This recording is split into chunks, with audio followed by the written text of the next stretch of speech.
Howdy, howdy, Chris here, and welcome back to Garage Noise, and this is the second part of this Infinity fender repair. Last week, I walked you through the step-by-step process of straightening this fender, getting that metal back into shape and prepared for filler. If you want to check out that video, the link will be in the description. Today, I'll be walking you through the process, how to mix and apply body filler, how to properly block sand it so you can get it straight, and we'll get it prepared and primered and ready for paint. So I went around and I machine sanded around this damaged area on the paint with 80 grit sandpaper on my orbital sander. You could do that by hand, but you want to get 80 grit scratches on those. We are going to lay our filler just over the edge of that paint.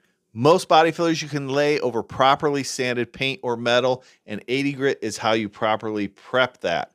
Now check your technical data sheet on the product you're using. I also went ahead and cleaned this fender with some isopropyl alcohol to remove any contaminants before we lay down our filler.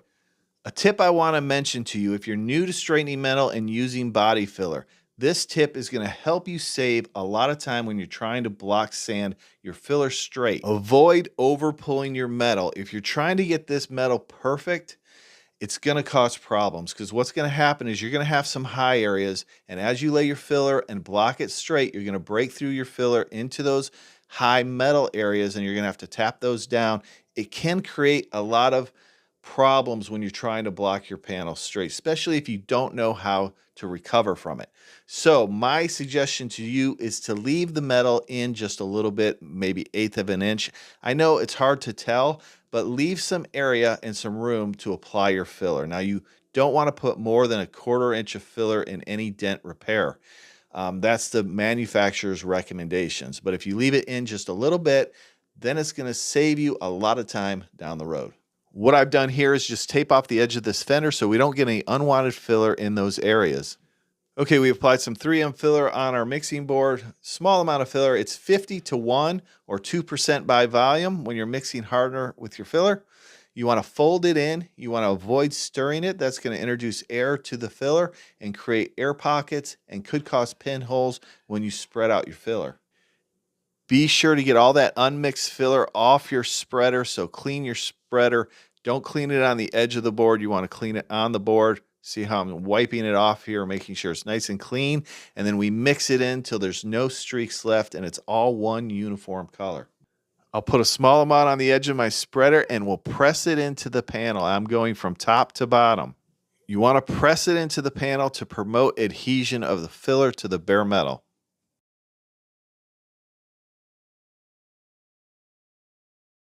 Once I have the first coat pressed in, I'm going to get a little bit more on my spreader. We're going to press in the second coat over top of it. Now, this isn't cured yet. I'm just building it up a little bit so I have a good amount of filler on there that I can block sand straight. On this fender lip, I'll go ahead and I'll apply a little bit of filler along that lip, and then I'll go back over it and press it in to the panel as I spread it. At this point, we're not super concerned about that body line. We just want to form it, and then we'll fine tune it later on in this video. I'll finish spreading and shaping this filler, and then we'll move on to the next step.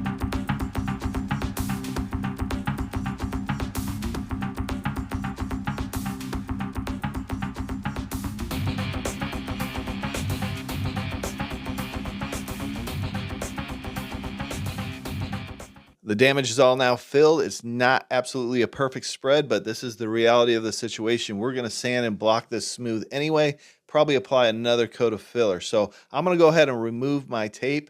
Now we want to sand this just before it starts to harden. So it's going to be curing. It's going to get soft. It's going to get tacky.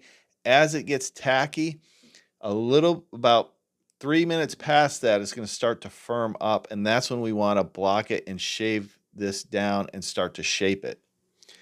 Now I could use a Bondo rasp here just to go ahead and start smoothing this out and knock down those rough edges, but because it's such a thin coat of filler, I'm going to go ahead right into 80 grit sandpaper on a small block. I'm using the small block just to start shaping this and smoothing this out. Once I get into trying to block it straight, I want to use a longer block, something that covers more surface area. And on this fender, we need something that's going to be flexible, that's going to bend with the contours of the panel.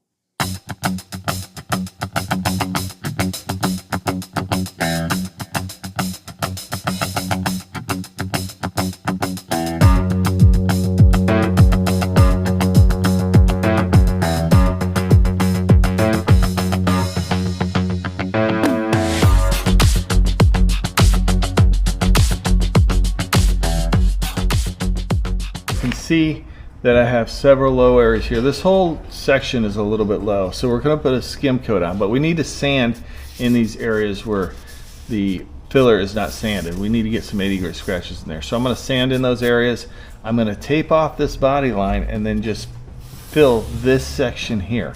And then we'll sand that, and then we'll do a skim coat on this top section, and we'll be good to go.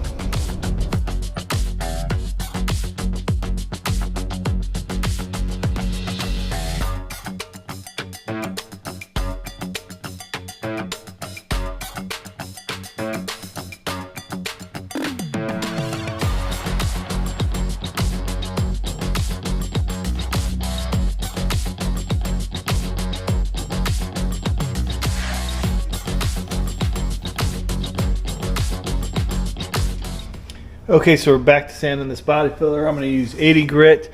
I'm going to shape this section first, just flatten it out a little bit, and then we'll switch over to 180, and then I'm going to use a long block, and I'll show you what I'm going to do for this.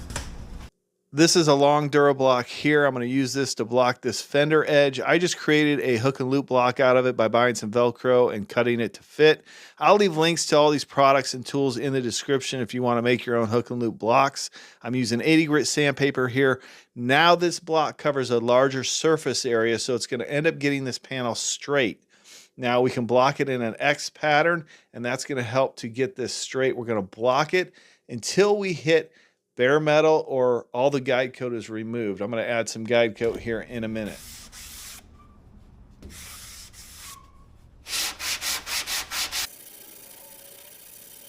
See how you can see there's a little low area there? We're going to block down till it meets that, or else we hit metal.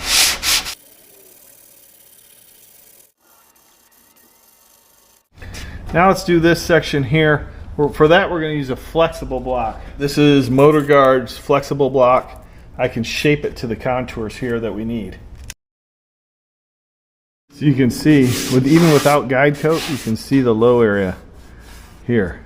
You want to continue to block your body filler until that low area is level. If you block through into bare metal, you need to stop blocking, tap that high area down, and put a skim coat of filler over it. Okay, now I'm just going to use a little 320 to clean up these areas outside the repair area. Clean up those scratches, clean up this excess body filler over in this flat area. And then what we're going to do is go ahead and put a skim coat of glaze over it.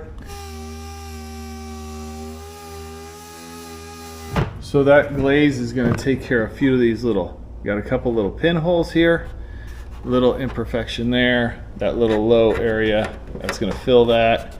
This one as well. We'll get those filled with the glaze. A glaze is designed to fill any of those little pinholes, any deeper scratches that you might have missed and not sanded out. It's also going to fill a little bit of a low area. So the glaze we're using today is the USC Icing. I have links in the description if it's something you're interested in. This is a product that's thin, very smooth, and it sands very easy. Now you sand this with 180. Now when you're applying this, you want to apply it over at least a 180 grit scratch for adhesion. After about 15 minutes, this glaze is cured. We're going to go ahead and use our flexible block with some 180 grit sandpaper. We'll apply some guide coat and block this straight. Again, we'll block this in a crosshatch pattern or an X pattern to get it straight. Once we have this straight, we need to check out the edges, make sure there's no excess body filler on that edge, and we need to round them off a little bit. So I'm just taking a little piece of 180 grit sandpaper here, and I'm folding it over this edge and just rounding it up a little bit. Here's a little tip if you're spraying white. If you're blending into a white panel and you're not painting the entire panel, you want to make sure it's super clean. I always like to go ahead and buff the entire panel. Anywhere I'm doing a blend, I'll buff that first. I like to do it before I even sand it. Get all that ground and dirt off, because sometimes there's some smeared dirt in there. You don't get it all clean or sand it out, and it shows up underneath your clear coat. Now I can go ahead and sand the rest of this fender with 600 grit sandpaper. So any areas we're blending into, we're going to use 600 grit scratch. That's going to allow us to blend our paint, apply our clear coat over that, and it's going to adhere properly and not peel later on down the road. If you're using a palm sander to prepare your panel for a blend or clear coat, you want to stay away from any edges or body lines. You don't want to burn through those. If you burn through those, you've got to put color over it. Our goal here is to blend this fender and not have to blend into the door. So do all the body lines by hand. You can use a 600 grit foam sponge that'll sand those really easily, but don't press too hard on those body lines or edges. Now Darius is masking off this fender for primer. What I did is I put a piece of foam tape right on that top body line, and then we're going to mask off the rest of the vehicle from there. Now we're not going to cover the entire vehicle. I'm going to keep my air pressure very low when I spray this primer so I don't get a lot of overspray. Now this fender is all sanded and ready for primer, and that means we've removed any 80 grit scratches in that body filler. You don't want to primer over 80 grit. 180 grit is the most you want to prime over. And remember, we put a skim coat of glaze over it, and then we only sanded that with 180. Now I've went around the edges with 320, and then the rest of the fender with 600, and that'll prepare it for primer. This is the primer we're using today. We're using the upol 2253. This is a high build primer. It's 4-to-1, 4 parts primer, 1 part activator. Now you can also use this as a sealer, and it is direct to metal, so we have a couple little bare metal spots. That is not going to be a concern because this is a direct to metal primer. If you're looking for a good budget-friendly 2K primer, check out this upol. It's very versatile. It's direct to metal, can be used as a sealer or a high build primer. And as always, I have links to all the products and tools I use in the description. The paint gun I'm using today is a 3M Performance gun. I've got the 1.4 tip on it, I believe. And I have my air pressure dialed down to about 12 psi. I turned my fan pattern in just a little bit. I narrowed it just so I can be very precise with where I put this primer. We've got it turned 2 turns out on the volume. You want 2 coats of 2K urethane primer over your repair area. So we'll apply 1 coat, we'll let it flash off for 10 to 15 minutes, and then we'll apply our 2nd coat, and we'll be ready to block sand and prep this panel for paint. And if you want to learn how to prep and paint your vehicle, check out one of these videos now. I appreciate each and every one of you watching. We'll see you next time on Garage Noise.